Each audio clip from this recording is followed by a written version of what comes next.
بوسط الظلام بيطلع النور. بوسط التحديات والمتغيرات اللي بتصير في المجتمع لابد إنه نحن نسلط الضوء على أهم شيء في حياتنا اللي هم الأطفال. ما بين رؤيتين، ما بين الحضانة والمدرسة، اليوم رح نستفيد ونحكي عن كيف نحن رح نقدر نشكل هذا الطفل ونوصله لبر الأمان في هاي الحياة. اليوم معانا شخصية تميزت بهدوءها. على الصعيد الشخصي هو حد بيتعامل مع اللي حواليه بكل احتواء. شفت بعيون طلابه الناس اللي بتشتغل معاه قديه هم ممتنين لوجوده في حياتهم. حقيقي بعيداً عن الكاميرات وعن التصوير، إلا إنه هو شخصية فعلاً قدرت تجمع ما بين إنه هو دكتور وما بين إنه هو رائد في مجال التعليم. شخصيتنا اليوم من عائلة مميزة، والدته الله يرحمها كانت مثال وقدوة يحتذى به في عالم التعليم. دكتور أمير هو من الشخصيات اللي حبت إنه هي تنقل هاي المسيرة التعليمية من جيل لجيل. ومن أهم النقاط اللي أنا حابة أسلط عليها الضوء قبل ما نبدأ أي شيء، إنه هو بكل كلامه دايماً بيحاول إنه هو يترك أثر صادق من القلب يقدر يوصل لكل إنسان. أهلا وسهلا دكتور أمير. اهلا بيك يا الاء، تسلمي الاول على الكلام الحلو اللي انت قلتيه. يا رب فعلا اكون قد الكلام ده، ويا رب ربنا يقدرنا ان احنا نقدر نوصل اي معلومه عندنا او معلومه ربنا انعم بيها علينا ان احنا تبقى عندنا، نشاركها مع الناس والناس تستفيد بيها وتكون يا رب في ميزان حسناتنا، ويا رب نقدر نوصل من قلبنا الكلام دوت للناس يا رب. والله يا دكتور كل كلمة حكيتها حقيقي، أنت فعلا بتستحقها. أنا فعلا حكيت من القلب. هذا إشي أبدا يعني أنا حتى ما حضرته إني أنا أحكي لك يا، بس هذا حقيقي يعني من التعامل معك قدرت إني أنا أقول هاي. تسلمي والله، هاي ربنا يخليكي، كتر خيرك. وبما إنه اليوم معنا دكتور أمير، ما حبينا إلا إنه نحن نطلع كل اللي جواته ونتعرف عليه أكتر من كل النواحي، بس بطريقة جديدة، يلي هي إنه فريق الإعداد حيبعتوا لنا أسئلة على الموبايل وحيشوفوا مين فينا حيجاوب السؤال، وممكن نجاوب نحن الاثنين السؤال. فخلينا نشوف شو أول سؤال رح يكون معنا لليوم. طيب، أول سؤال: إمتى حسيت إن التعليم رسالة مش مجرد شغل لكنه رسالة؟ تمام، خليني أقول لك إن ده في مواقف كتير، بس مفيش إنسان هيوصل لقناعة إلا لما يشوف نتائج. فأنا من أول لما شفت ولاد طلبة صغيرين دخلوا المدرسة، شفتهم لما اتخرجوا، لما شفت مثال أنا بحب دايما أضربه عشان الناس تعرف أهمية رسالة التعليم. لما أشوف طالب عند والدتي في الحرم في رمضان بيختم القرآن عنها، وحريص بعد ما طلع من تحت ايديها ب17 سنة ان هو يوصل لها معلومة، ان هو عمل لها حاجة يرد لها بيها الجميل. لما اشوف ده في مواقف الطلبة وهي لما بتتخرج قد ايه بترجع عشان بس تبقى تسلم علينا، لما يكلمني الريسبشن ويقول لي والله في طالب اتخرج من 2 3 4 داخل بس عايز يسلم عليك ويسلم على الاستاف، ده في حد ذاته انجاز. امتى بتعرف ان هو رسالة؟ زي ما بقولك، لما بتشوف مردودها. عمرك ما هيبقى عندك قناعة غير لما تشوف النتيجة. صحيح. فده في مواقف كتير بقى، من اول الصغير اللي اتخرج لحد اللي اتخرج وممتن لك، لحد لما بتسمع سيرتك الطيبة على لسان الطلبة بتاعتك. حقيقي. من هنا تبتدي تعرف ان هي رسالة لما تشوف نتاج شغلك في الولاد، وازاي ده أثر، وازاي جالك طالب بفكر مختلف انت ربنا ألهمك وقدرك ان انت تشتغل عليه وان انت تطلع احسن ما فيه. هو ده اللي بيعرفك قد ايه المردود ان هو رسالة مش بس مجرد شغل. طب فيك تحكي لنا قصة لمست قلبك وانت تعاملت معها بشكل شخصي؟ يعني حطيت دكتور أمير على جنب وتعاملت فيها كإنسان طبيعي عادي بدون ألقاب بدون أي شيء؟ بدون ألقاب بدون أي شيء. بدون أي حاجة. هو الموقف ده لما كنت قاعد، هو الطالب ده هو أكبر مني سنا بالمناسبة، هو كان تلميذ عند والدتي الله يرحمها. أنا ده الموقف اللي أفتكر إن هو أثر فيا وهزني جدا. إن أنا كنت قاعد في الحرم، فلما لقيت حد بيقول إن هو يعني ناس تعرفني وتعرفه بس أنا ما نعرفش بعض، فلما دخل قالوا يعني عرف إن أنا الشخص ده اللي هو ابن إيمان جوهر، هو جالي وقام قايل لي أنا بس محتاجك توصل لمس إيمان إن أنا ختمت القرآن 3 مرات، مرة عن والدتي ومرة عن والدي ومرة عن والدتك. فده كان اكتر موقف هزني. يعني ما اظنش في موقف كتير بتاثر فيا، بس مش عمري ما هتخيل ان في موقف ممكن يهزني زي ده. وحاجه تانية بس هتبقى تراجيدي بقى فمش هنتكلم فيه. الله يجعلها في ميزان حسناتها آمين يا يا رب رب. ويتقبل منه. آمين يا رب. أنا إجاني نفس السؤال، فأنا حقول إنه أنا بشوف إنه إذا الإنسان قدر يغير حياة بني آدم، إنه هو يقدر يخليه يبتسم، أو قدر يغير منظوره للحياة، أو قدر يضيف له في حياته أي إشي، أنا بحس إنه هون عن جد هو عمل رسالته في الحياة. نحن كلياتنا يعني بلا يعني فترة زمنية معينة كلاتنا مفارقون هاي الحياة. مظبوط. بس اللي حيبقى لنا بعد هيك الأثر. الأشياء أو الأثر اللي نحن حنسيبها عند الطلاب أو عند أي بني آدم نتعامل معاه in general. فالإنسان اللي هو عن جد حاطط في باله إنه العلم أو الشغل في مجال التعليم هو رسالة وليس بس، يعني أكيد نحن في البزنس نحن بدنا يكون في profits، في نعمل أرباح، بس مش هي الفكرة الأساسية اللي نحن داخلين فيها للماركت. which is هي بحسها إنه من أهم الرسائل اللي نحن ممكن نحطها، إنه بغض النظر عن أي إشي نحن قاعدين عم نشتغل على الإنسان اللي جوا هذا الطفل أو على الإنسان اللي جوا هاي الستيج من المدرسة ونغير في حياته. هون أنا اكتشفت إنه نحن فعلا بنعمل رسالة مش وعشان أرد على كلامك، ولو هم حبوا يشيلوا ده في المونتاج براحتهم. الشغل الناس كلها بتنزل تشتغل، أي حد في الدنيا بينزل عشان يشتغل، بيشتغل عشان يكسب. فمفيش حاجة اسمها إن أنت إزاي بتكسب. لا حبيبي، أنا بنزل أشتغل عشان أكسب وحضرتك بتنزل تشتغل عشان تكسب. في شغلانات تانية بروفيتبل أكتر، بتقدر تعمل منها ربحية أكتر، ولكن مش هتلاقي فيها الرسالة وإحساسك بذاتك زي الفيلد بتاع الإديوكيشن. لكن انت في حاجات كتير النهاردة تكلفة مدرسة أو حضانة ما هياش هينة. أنا النهاردة لو خدت الفلوس ده بانفست بيها في أي مشروع تاني، أقدر أدخل منه دورة راس مال ببروفيت أعلى مليون مرة، ولكن عمرك ما هتلاقي الرسالة وإثبات ذاتك ونجاحك في عيون نشء بيطلع انت بتجتهد انك تطلع شخص مسؤول زي شغلة المدارس او شغلة التعليم. 100% صح. وحضيف شغلة كتير حلوة، إنه أنا بشوف إنه يلي بيراعي ربنا في هاي الرسالة طبعا. في الخفاء طبعا. بعيدا عن أي إشي ربنا بيكرمه في العلن. يعني أنا دايما بقول إنه الإنسان لازم يكون صادق مع نفسه، خصوصا في هذا المجال. هو توفيق ربنا وستره، ويا رب فعلا ربنا يقدرنا ان الشغلة بتاعتنا تكون سبب نقرب بيه اكتر من ربنا، ولو الولاد دي تطلع بجد على هذا القدر من المسؤولية، وان شاء الله ربنا يوفقنا ان احنا نقدم لهم احسن ما نقدر يا رب. another notification. نشوف السؤال من وجهة نظركم، شو اللي حيفيد الطلاب نتيجة التعاون ما بين المدرسة والحضانة؟ انا عندي نفس السؤال، ابتدي انت بقى. أوكي. أنا بشوف إنه اليوم تسليط الضوء على الحضانات أكتر بكتير من قبل. مظبوط. ليه؟ لأنه اكتشفت الدراسات إنه لما الطلاب تكبر وتوصل لعمر معين وتتجه باتجاه معين ويكونوا مثلا اكستريمست أو عندهم أي أفكار أو ميول بالفكر، اكتشفوا إنه هي بترجع للطفولة. فهي كانت من النقاط اللي خلت إنه الناس ترجع تفوكس على فكر الحضانة. زمان كانت، لو ترجع بالزمن شوي لورا، حتلاقي إنه الحضانة كانت مكان صغير، وحدة فاضية ما بتشتغل فهي مجمعة الأولاد عندها وقالت إنه هذا حضانة، وما كان فيها الكوريكولم أو الأشياء القوية. فكانت مزبوط. المدارس دايما بتعاني إنه الطالب بيجي لعندها ولا إشي، بيرجعوا بيعيدوا كل الشغل من الزيرو. ففي ظل الأوقات والتطورات والجلوبالايزد وورلد اللي نحن عايشين فيه وإلقاء الضوء على الحضانات، صار في إنه هون الطفل لازم يكون عنده من البيسك انفورميشن ما يكفيه إنه هو يقدر يفوت على عالم المدرسة، لأنه عالم المدرسة عالم مفتوح. وحاجة كمان مهمة، الحضانة احنا بنشوفها إن هي أول حد بيحتك بالطفل ده، فهو مسؤول عن تكوين البيزكس في شخصيته قبل ما يدخل لنا كمدرسة. انت بتعلمه الانضباط. يعني لو الحضانة قايمة بدورها كما ينبغي، وحضانات كتير قايمة بدورها بالشكل ده، انت بتعلمه لي السلوك التربوي التعليمي، ان هو اصلا يخرج من حضن والدته ومن الاتموسفير بتاع البيت، ان هو يبتدي يحتك بمنشأة فيها حد تاني بيسيرف الخدمة ليه.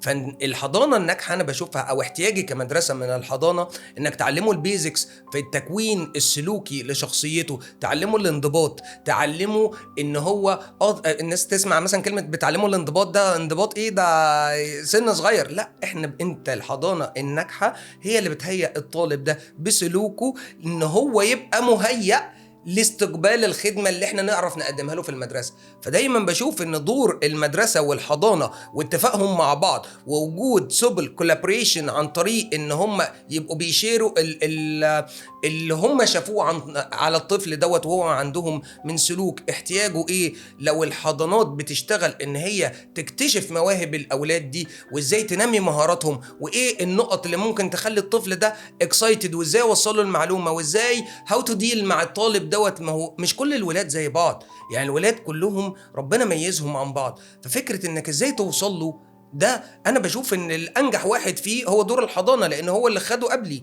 هو اللي بيجهزه لي، هو اللي حط الفاونديشن بتاعه اللي انا هبني عليه. فكون ان المدرسه والحضانه النهارده يكونوا على اتصال وتعاون مثمر للطفل، هو ده اللي يقدر يخلينا نقدم احسن نتيجه. صحيح 100%. طب أنت بتشوف إنه دور الحضانة مع المدرسة هل لازم يكون دور تعاوني ومشترك في أشياء مثلا مثل إنه طلاب الحضانة يزوروا المدرسة قبل ما إنه هم يدخلوا على المدرسة؟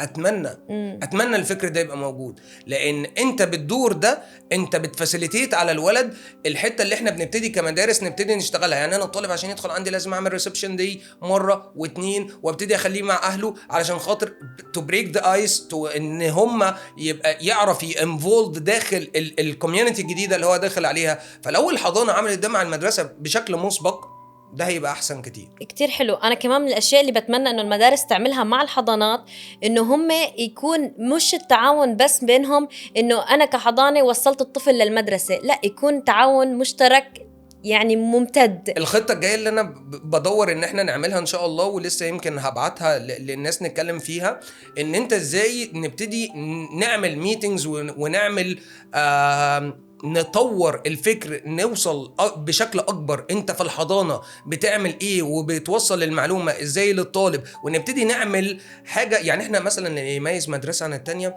ان انت تبقى عارف ان انت بتعمل كريكولم مابينج، فبتبقى بتمنتين او بتحافظ على الكونسيستنسي بتاعت التعليم، وعارف الولد ده وهو خارج من ستيج لستيج انت بتوصله لايه. يعني مثلا في المدارس عندنا انت عارف انت بتخرج الولد من F1 ل F2 فاونديشن ستيج 1 لفاونديشن ستيج 2، انت عايز توصل بيه لايه عشان خاطر يبقى الكي ستيج 1 كوردينيتور هي بتجتمع مع مديرة الفاونديشن، فيبتدوا يبقوا عارفين هي محتاجة الطالب طالع لها محقق ايه والاوتكم اللي هو طالع بيه ايه.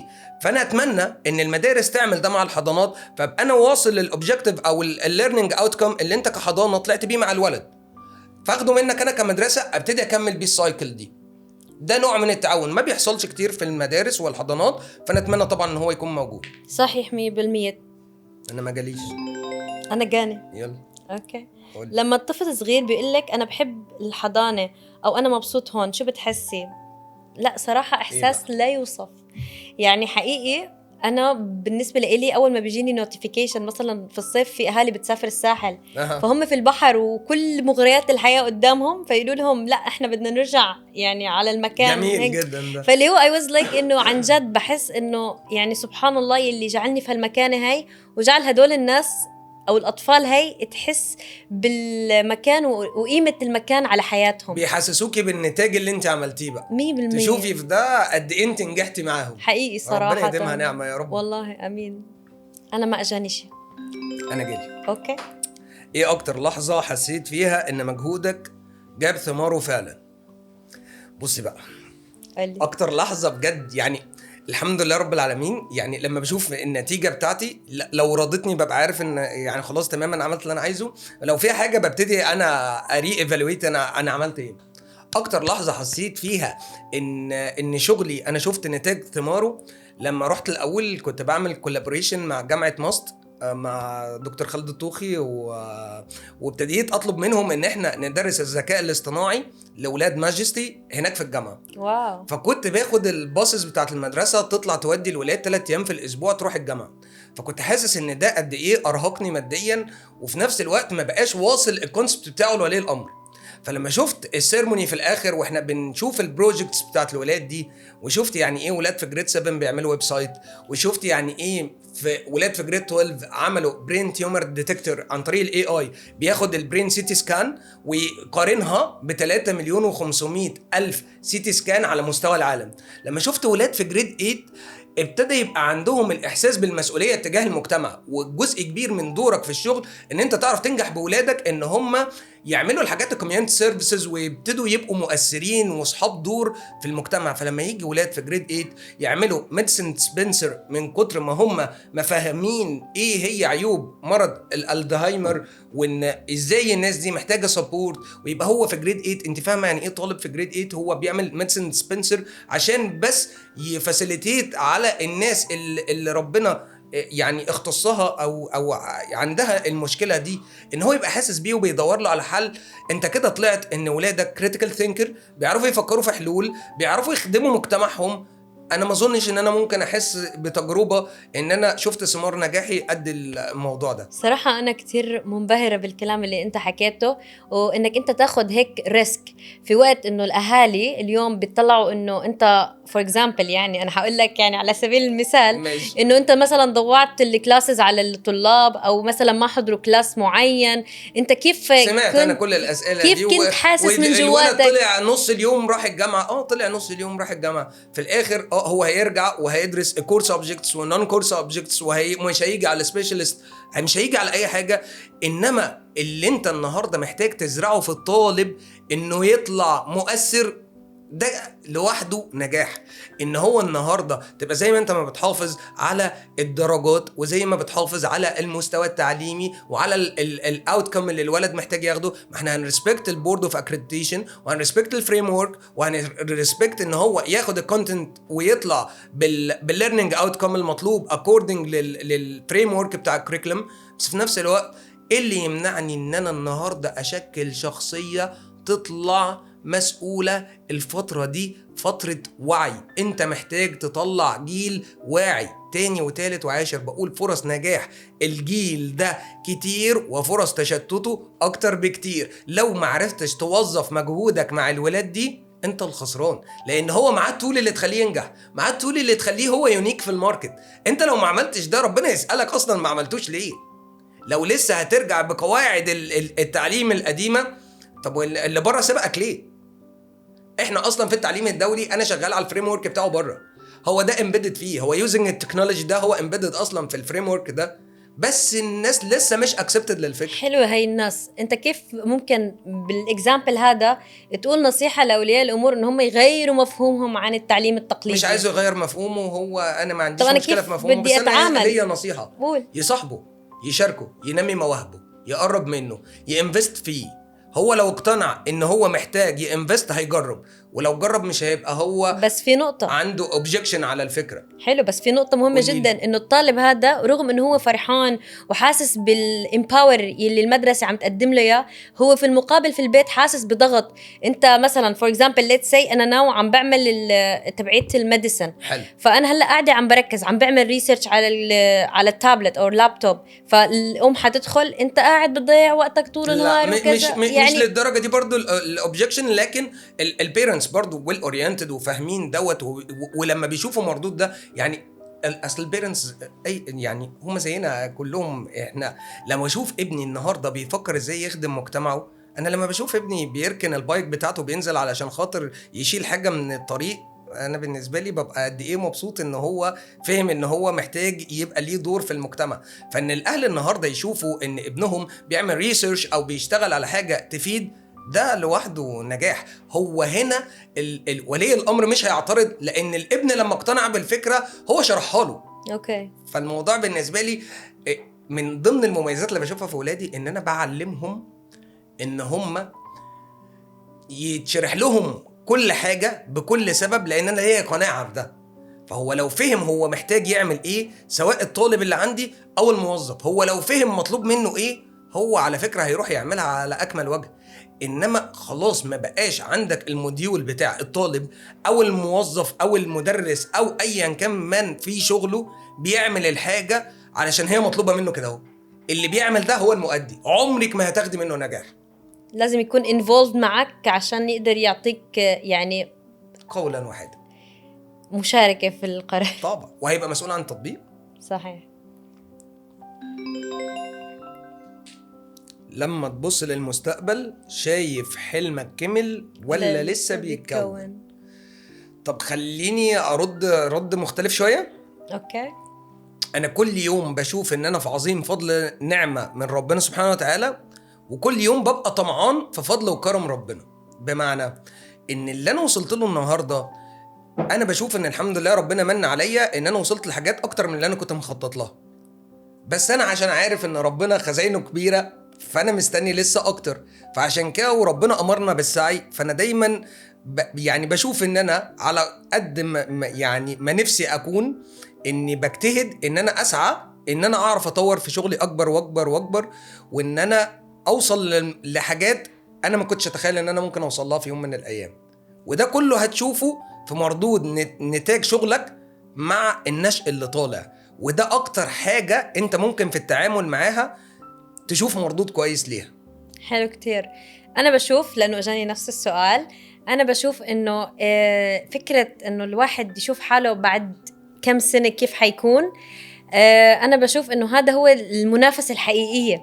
لأنه دايما بيقولوا لك هل أنت بتشوف المنافسين حواليك؟ طب أنت وين بدك تكون من السوق؟ دايما أنا بشوف إنه المنافسة الحقيقية هي منافستي لنفسي. مظبوط. إني أنا أشتغل على نقاط الضعف تبعيتي. بص في ورقتك، خليك Exactly. في شغلك، انت اشغل نفسك بشغلك باللي موجود اكتر ما تشغل نفسك باللي حواليك. لأنه أنا لو طلعت على اللي حوالي أنا فعلا رح أتشغل فيهم ومش هعرف أفكر شو ممكن أعمل بعد هيك. عارفة كان في فيديو سامبل كده على السوشيال ميديا بتاع سباحين يعني في تراك مع بعض، فاللي مركز في التراك بتاعه هو اللي هيوصل اول واحد. السباح التاني اللي بيبذل مجهود اكتر بس عمال يبص حواليه هو مين اللي هيوصل قبله، هو ده عمره ما هيوصل مع انه بيعمل مجهود اكبر منهم. بالضبط. لكن اللي مركز في تراكه هو ده اكتر واحد بيوصل، واكتر واحد رح يقدر انه هو يبتكر ويطلع افكار جديده، لانه هو ايوه ركز بورقته، وكمان خلى الافكار تجنريت من جواته انه هي تطلع على ارض الواقع. هو لو شغل نفسه بغيره هيبرن اوت، صح. لو شغل نفسه بنفسه هيطور نفسه. exactly. هي دي النقطه اللي الناس مش بتفهمها. انت مش محتاج تشغل نفسك بمنافسينك، محتاج تعمل من الاول في الاستراتيجي بلان بتاعك تدرس الماركت. فلما تدرس الماركت كويس تعرف ازاي تحط الاستراتيجي بلان بتاعتك.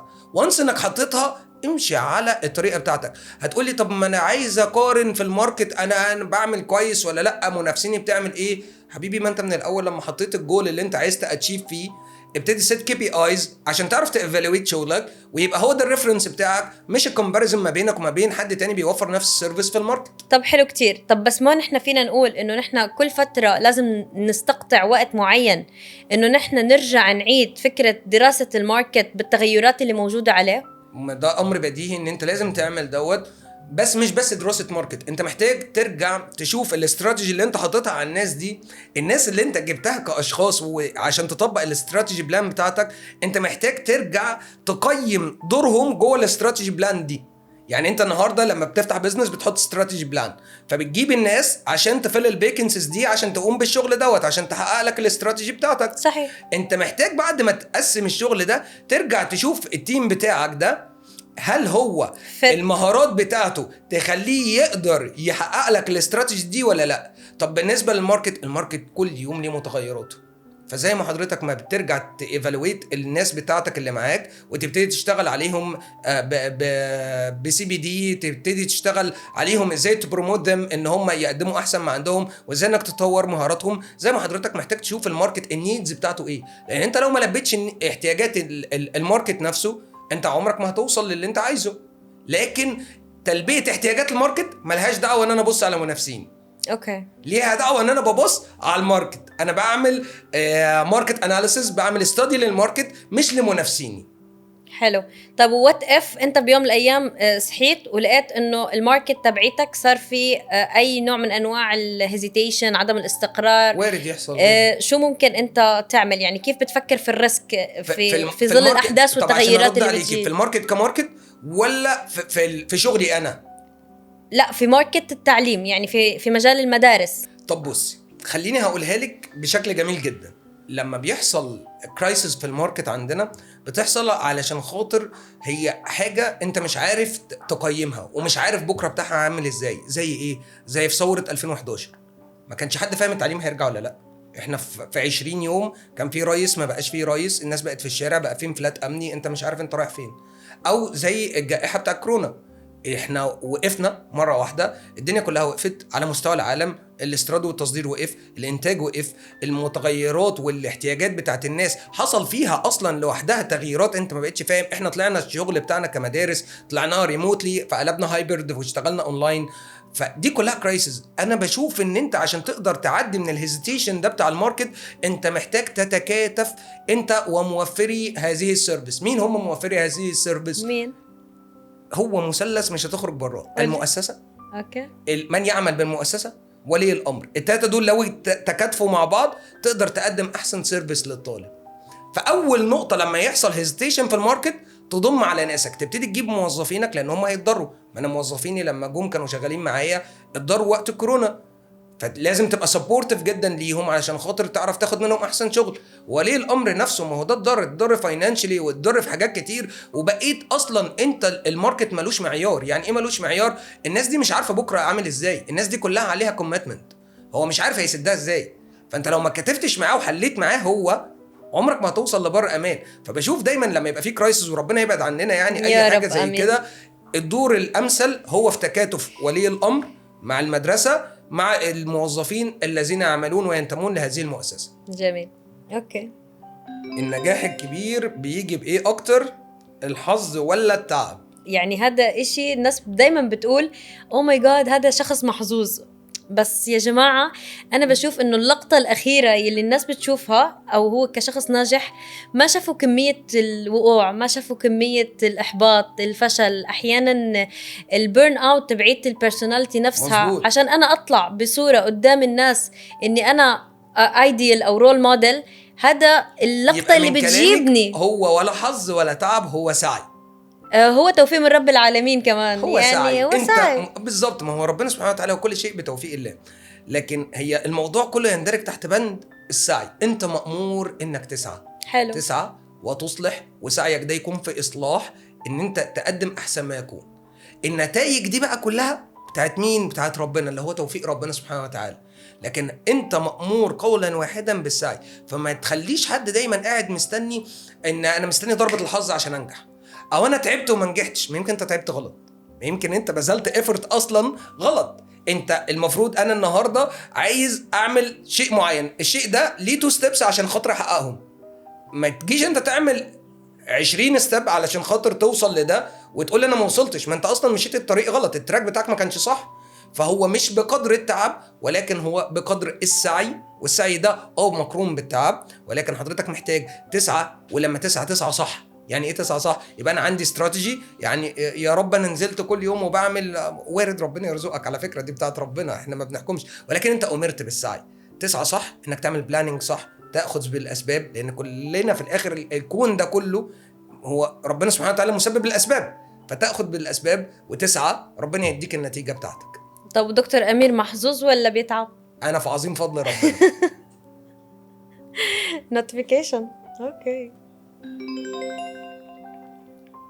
ايه الحاجة اللي نفسك تسيبها أثر بعدك؟ السمعه، السيره الطيبه، نتاج اللي انت عملته.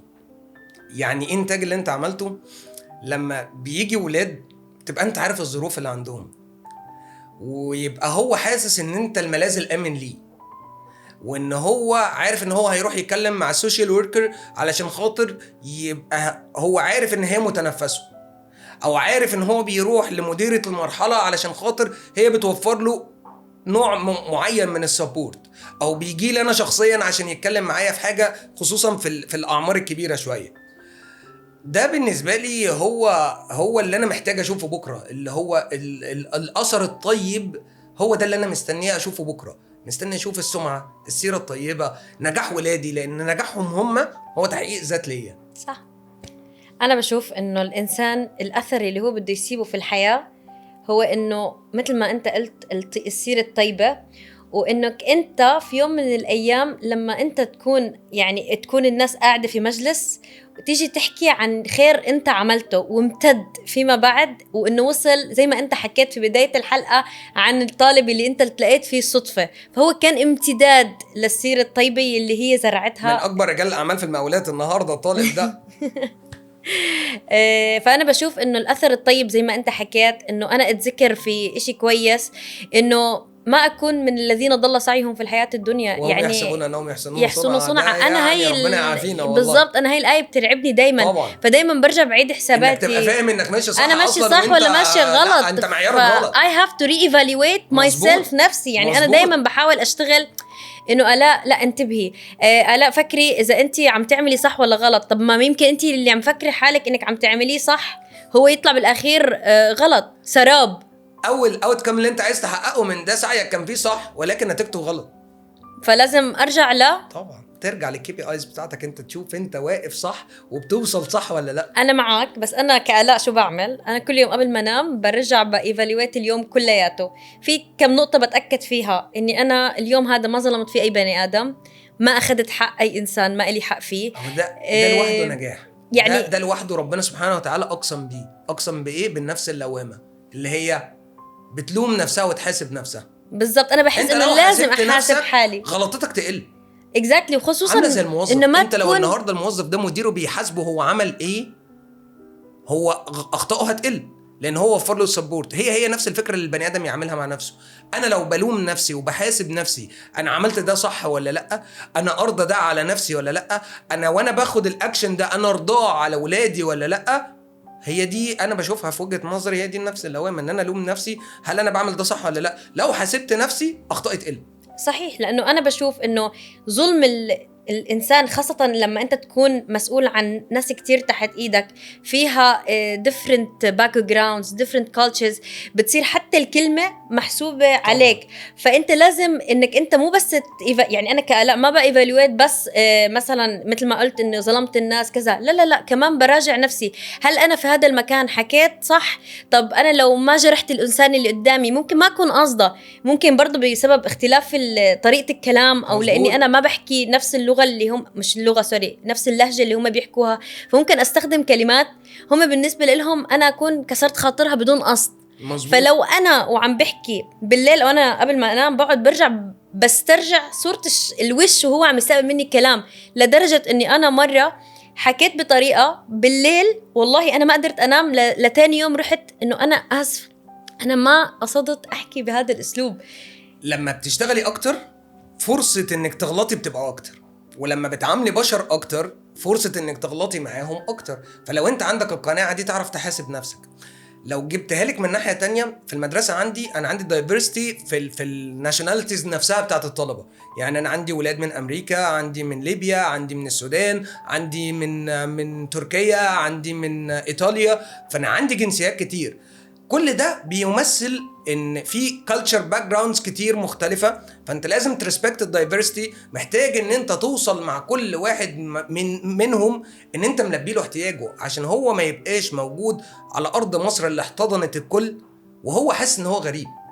جميل. فانت ممكن تفيدينا في ده يعني اكيد طبعا. مصر بالنسبه لكل الناس اللي اجت عاشت على ارضها عمرهم ما حسوا انه هم في ارض غريبه. يعني انا حقيقي كل اللي داس ارض مصر بجد منور فيها بخير وبكرم وبكل حاجه. واحنا شفنا من كل الجنسيات اللي جت من عندنا في كويس وفي الوحش، بس شفنا برضو منكم خير كتير. ثانك يو. هذا كتير شيء حلو الصراحه. اجانا نوتيفيكيشن على فكره. عايزين نتكلم عن التعليم الحديث، ازاي يختلف التعليم الحديث عن أساليب القديمة، وازاي استخدام الذكاء الاصطناعي هيطور المنظومة. السؤال ده جالي أنا لوحدي لحالك ماشي. أنا ما إلي السؤال. بص تاني، أنا دايما بقول إن الولاد علشان خاطر بيتعرضوا للسوشيال ميديا كتير والمغرياتها، لازم أخلي ولادي مور أورينتد عن استخدام ال AI أو التكنولوجيا الحديثة. فالنهاردة أول حاجة ببتدي أعلمها لولادي how to secure your data، ازاي تحافظ الاول على الداتا بتاعتك عشان اصلا ما تبقاش مخترق، وبعد كده اعلمه ازاي يستخدمها ويحسن استخدامها. واتكلمت قبل كده عن الثيوري بتاعت GIGO، جرابج ان جرابج اوت. انت لو اديت معلومات غلط للاي اي هيخليك تروح في حته ما يعلم بها الا ربنا. ولو استخدمته صح وابتديت توظف استخدامك للاي اي صح وايثيكالي واتعاملت بما يرضي الله مع الاي اي، لان انت ممكن توصل لحاجات ابلكيشنز على الاي اي هي اصلا مش سكيور. هي اصلا ما عليهاش ضوابط، زي امثله كتير في دول شرق اسيا او في الصين. يعني الحاجات اللي طالعه من امريكا كلها عليها يعني ضوابط معينه. في ابلكيشنز كتير تاني، لان شغلي معتمد يعني بره التعليم معتمد على حاجات كتير فيها الاي اي.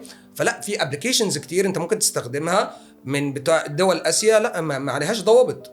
فانا بعلم ابني ازاي يستخدمها صح، ازاي يسكيور الداتا، ازاي يستخدمها اثيكالي، وبعد كده اعلمه ازاي يستفاد منها. طب انا لو ما علمتوش صح، وفي وقت ما علمته مش بس انا بعلمه ازاي يستخدمها صح، لا ده انا محتاج اخليه ما يبقاش هو الريفرنس بتاعه الاي اي. لان النهارده لو انا خليت ابني المتحكم في المعلومه ليه هو الاي اي وحده وما عندوش المرجعيه، انا طمست هويته. يعني ايه طمست هويته؟ النهارده في الاخر مين اللي بيدي الداتا للاي اي؟ الانسان، ناس تانية. بني ادمين. مين يا ناس التانية؟ تعرفيها؟ لا.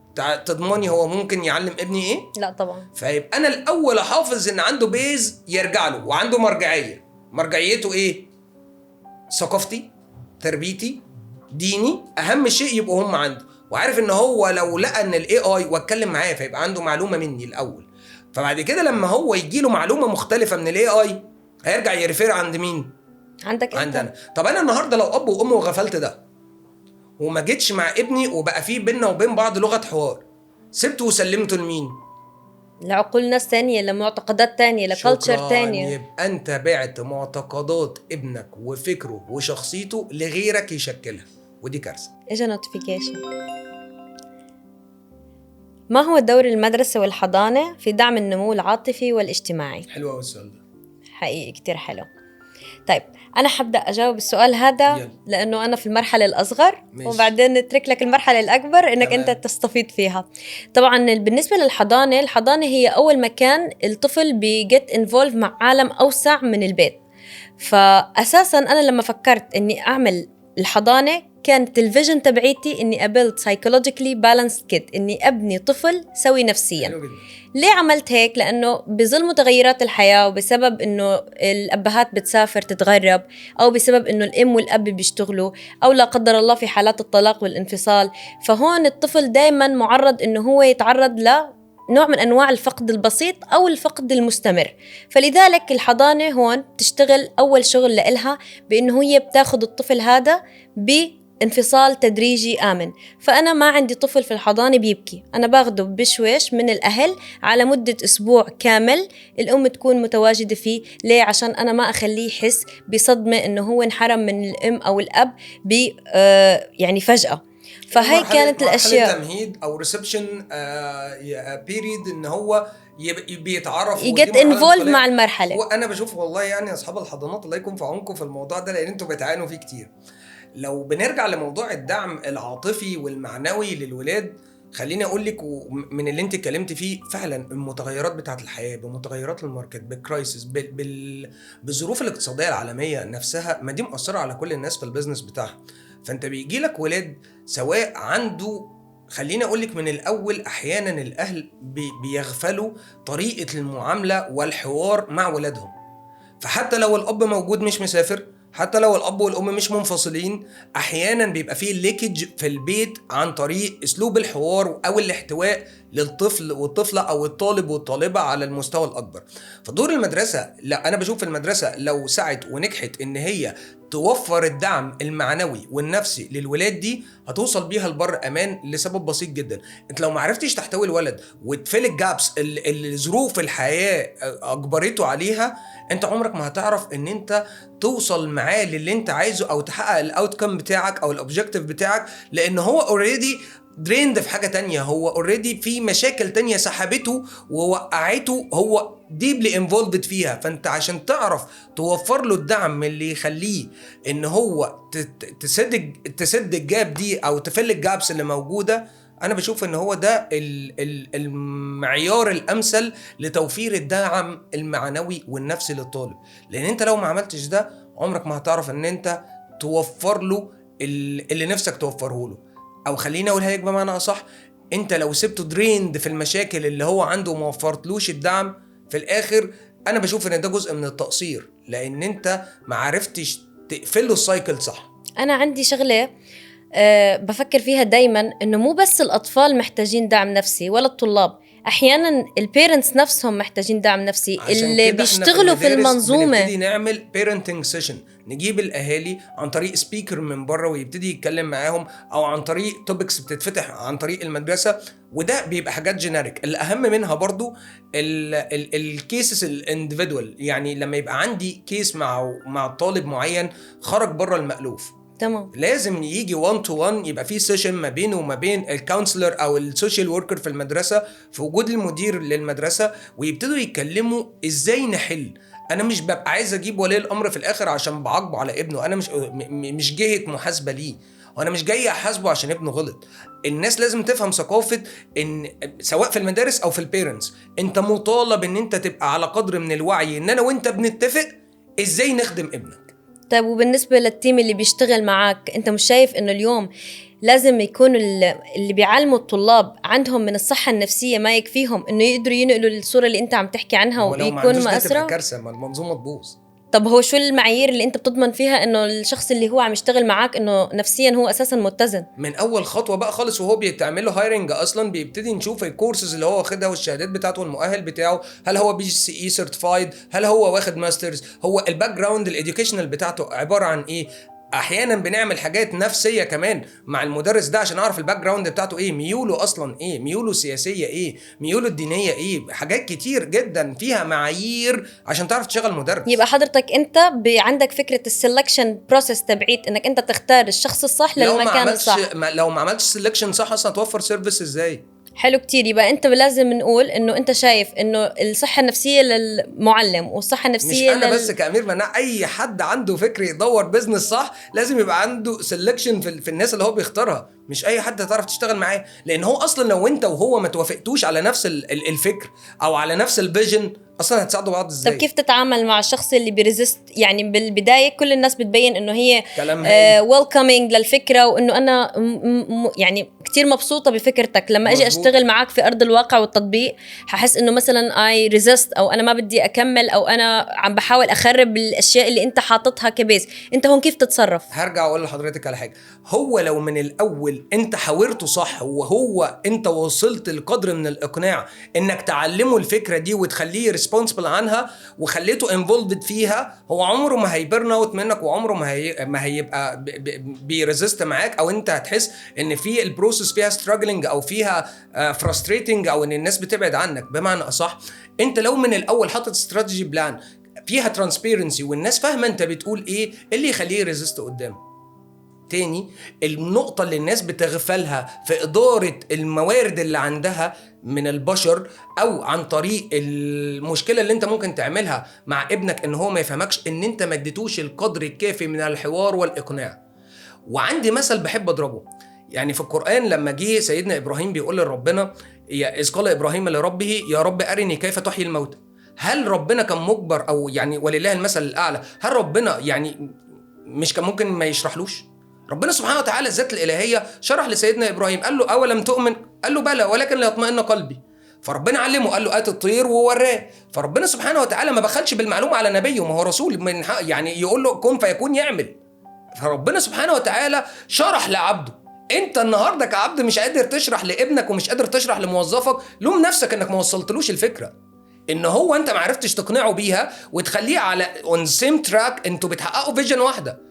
انت لما ما تعرفش توصل له المعلومه ما تلوموش ان هو مش عارف يشتغل لك. هلا صح، انا كتير حبيت المثل اللي انت ضربته، وفي اساسا في الاتش ار مقوله بتقول انه اختار الشخص المناسب للمكان المناسب في الوقت المناسب، بتضمن 100% يعني او 200% outcome positive. دي كرايتيريا بتاعت سelection. صحيح. بس هلا في نقطه كتير مهمه انت هلا اتطرقت لها، انه انا بدي اشرح. هل مثلا حد مثل شخص يعني مثل حضرتك عنده كل الناس هي اللي تحت ايدهم، انت كيف بدك تقدر توصل فكرك هذا لكل الناس اللي تحتك؟ مش هي هيراركي؟ ماشي، بس انا بدي اياك انت تقول لي انت كيف رح تقدر تشوف اللي تحتك اللي بعديه. طب هل انت تضمن انه اخر حد في المنظومه هاي واصل له اللي انت بدك اياه بدون اي تحريف او تغيير؟ بقابل التيم كله 3 مرات في السنه عشان اميك شور ان ده وصل. حلو. مره قبل ما نبتدي، ومره في اول بريك، ومره في قفله السنه عشان نري ايفالويت احنا عملنا ايه. نحن فينا نقول انه الصحه النفسيه تبعيه الطفل والدعم النفسي هو عباره عن زي كانه الطفل بالنص، فهو محاوط بكل الاتجاهات من البيت. في الاداره بقت سهله. ما انا ممكن النهارده لو ما قابلتش التيم اعمله صوت اناليسيس فيبقى صوته مسموع عندي. يعني انا النهارده انا عايز اعرف التيم ماشي على الفيجن اللي انا بقولها ولا لا، التيم اللي تحت بيوصل المعلومه ولا لا. ابعت صوت اناليسيس للتيم واسمعه. طب وات اف حد من الناس اللي في اخر المنظومه كان بده يوصل الهيراركل يعني الاعلى اللي هو مفتوح. حضرتك مثلا، بابي مفتوح. يعني انت بتؤمن بفكره الاوبن دور ما سيستم؟ انا لو بعيد عنه ازاي هو يؤمن بفكرتي ويشتغل؟ انت الاوبن دور سيستم بالنسبه لك قولا يعني واحدا بالنسبه للطالب وولي الامر وموظفي. هذا هو اللي مخلي انه انت تشوف المنظومه كلياتها من بعيد انه هي لازم تكون مكتمله الاركان عشان تقدر توصل باللي انت بدك كل اياه. اللي احنا بنتكلم عنهم تروس في نفس الماشين. حلو، هتغفل ترس الماشين مش هتدور. تمام. مهما كان الترس ده صغير او كبير هي كلها سايكل تروس بتلف على بعضها. اغفلت ترس واحد ما تلومش غير نفسك. تمام، يبقى نحن بنرجع نقول انه كل المنظومه هي بتراعي بقى الصحه النفسيه والاجتماعيه تبعت الطلاب. مظبوط. نوتيفيكيشن. لو تقدر تزرع فكره واحده في كل طفل رح يطلع من عندك. حلو ده. كتير حلو. أنا حعلمهم شغلة تعلمتها دايما من بابا، كانت إنه الصدق، إنك تكون صادق بتطلع من أي إشي في الدنيا.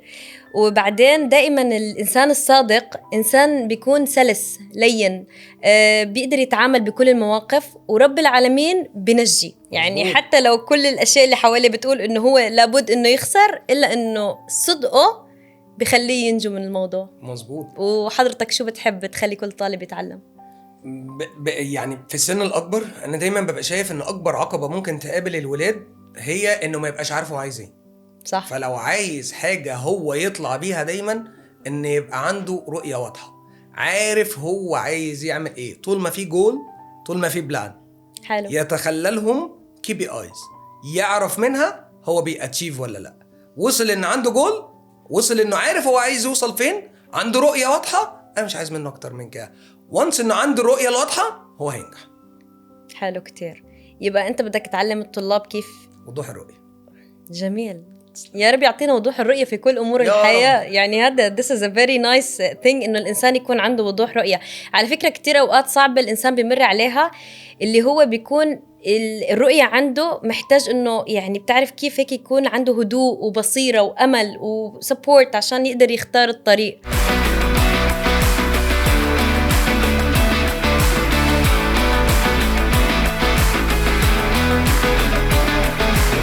دكتور أمير، خلصت الفقرة اللي فيها عمق بالأسئلة والأشياء اللي كان بدنا إياها تتجاوب، وهلأ في فقرة خفيفة لذيذة. الإعداد حيبعتوا لنا أسئلة ونحاول تمام. نجاوب عليها بطبيعتنا. ماشي. يلا اتفقنا. لو ما كنت صاحب مدرسه كنت تتمنى تبقى ايه؟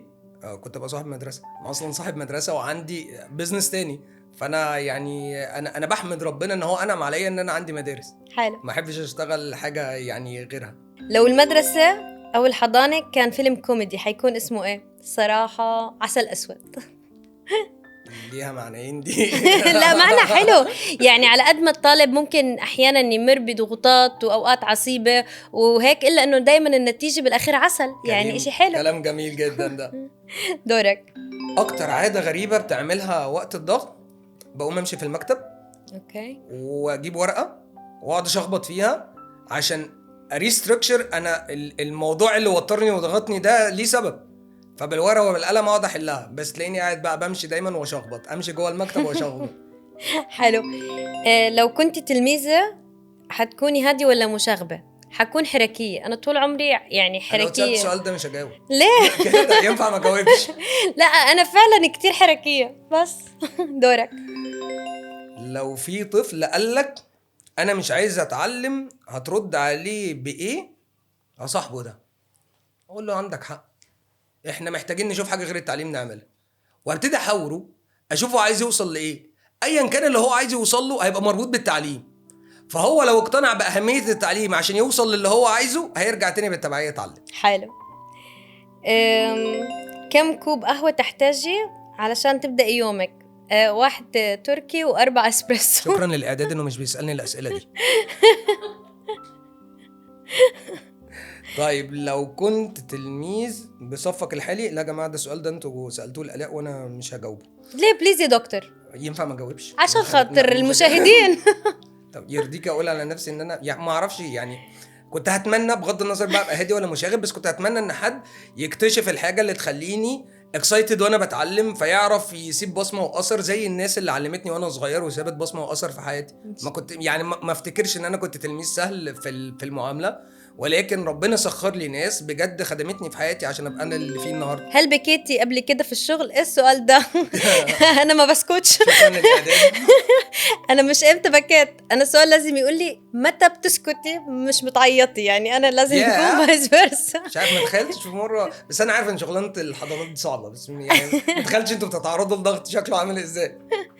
دكتور امير، ممكن تقدم لنا نصيحه لاولياء الامور تفيدهم؟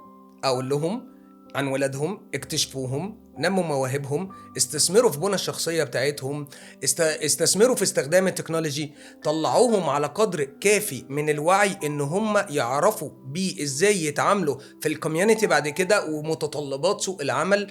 انت لو عملت ده هتوصل بولادك لبر امان. دي النصيحه اللي بقولها. اسمع كويس، طلع ناس على قدر كافي من الوعي. يا رب يكون هذا يا رب. الكلام يوصل لكل حدا عن يا جد، رب. ونقدر نوصل هي يعني الأطفال لبر الأمان زي ما حضرتك حكيت. رب. من كتر ما الحديث شيق والمعلومات قيمة جدا، وأنا حقيقي ما نفسي إنه هالقعدة تخلص عشان تسلمي يا أخذ رب. أكتر وأكتر معلومات، إلا إنه أنا حابة أقول إنه التعاون ما بين الحضانة والمدرسة والجامعة، زي ما تطرقت حضرتك في الكلام إنه الجامعة برضو كيف كان في تعاون بينك وبين الجامعة، وكيف مظبوط. هلأ تعاون ما بين الحضانة والمدرسة. فنحن كلياتنا كمنظومة تعليم كبيرة لازم نحط الهايلايت على الكولابوريشن، ونحاول نشتغل على أسس إنه نحن كيف نوسع هاي الكولابوريشن، وكيف يعني نخلي بوزيتيف إمباكت على الطالب بالآخر. 100%. بس شكرا شكرا كتير. ليك يا آلاء، تسلمي يا شكرا رب. كتير، نورت الدنيا. شكرا. شكرا.